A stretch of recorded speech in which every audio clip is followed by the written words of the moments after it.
Hello বন্ধুরা, তো আজকে আমি রান্না করেছিলাম ঝিঙ্গে আলু দিয়ে মাছ।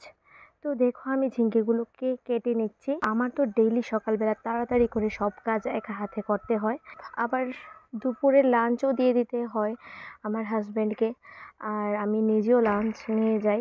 তো আমার সকালবেলাটা একদম বিজি থাকি আমি, তো সবসময় সব কিছু আমি সুন্দর করে করতে পারি না।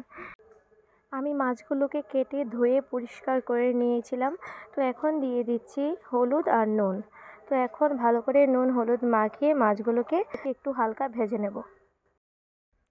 তো আমি কড়াইতে তেল দিয়ে দিলাম, আর তেলটা গরম হয়ে গেলে তো আমি মাছগুলোকে ভালো করে ভেজে নেব। আর এই মাছটা আমাদের পুকুর থেকে ধরেছিল আমার মাসি বড়শি দিয়ে। তো মাছগুলোকে আমি বেশি একটা ভাজবো না, একটু হালকা ভাজবো। আর দেখো এখানে আমি কাঁচা লঙ্কা বেটে নিয়েছিলাম, আর এটার মধ্যে দিয়ে দিচ্ছি জিরে গুঁড়ো আর হলুদ গুঁড়ো, আর এইগুলো দিয়ে একটা পেস্ট বানিয়ে নিয়েছি। তো মাছগুলো ভাজা হয়ে গেছে, এখন মাছগুলোকে আমি তুলে নিচ্ছি।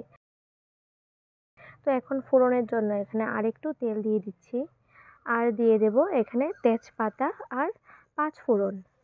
তো এগুলোকে একটু ভালো করে লাল লাল করে ভেজে নেব। আর দিয়ে দিচ্ছি এখানে করে রাখা পেস্টটা, কাঁচা লঙ্কা জিরে আর হলুদের পেস্ট। দিয়ে দিচ্ছি একটু লবণ, আর এগুলোকে একটু ভালো করে ভেজে নেব যতক্ষণ পর্যন্ত না তেল ছেড়ে আসে। তো দেখো বেশ তেল ছেড়ে এসেছে, এখন দিয়ে দেব ঝিঙ্গেগুলো আর আলুগুলো। তো তোমরা যদি মনে করো ঝিঙ্গে আর আলুগুলোকে আগে একটু ভেজে নেবে, তো ফার্স্টে একটু ভেজে নিতে পারো।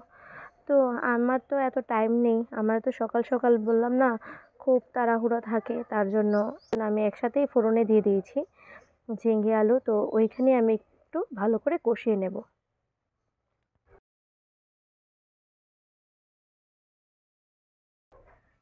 তো দেখো কষিয়ে নিয়েছি, এখন দিয়ে দিচ্ছি পর্যাপ্ত পরিমাণে জল।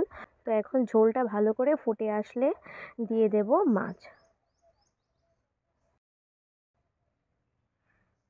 তো দেখো মাছগুলো দিয়ে দিয়েছি, এখন ভালো করে একটু ফুটিয়ে নেব তরকারিটা যতক্ষণ পর্যন্ত না ঝিঙ্গে আর আলুগুলো সেদ্ধ হয়ে যায়। আর দিয়ে দেব 3-4টে কাঁচা লঙ্কা। তো দেখো ঝিঙ্গে আলু বেশ সেদ্ধ হয়ে গেছে, আর এখন আর একটু সময় জাল দিয়ে তারপর তরকারিটা আমি নামিয়ে নেব।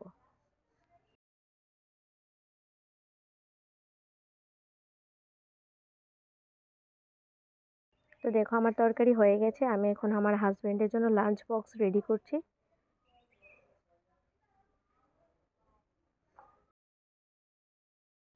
আর আমি রান্নাটা একদমই হালকা তেল মশলা দিয়েই করেছি।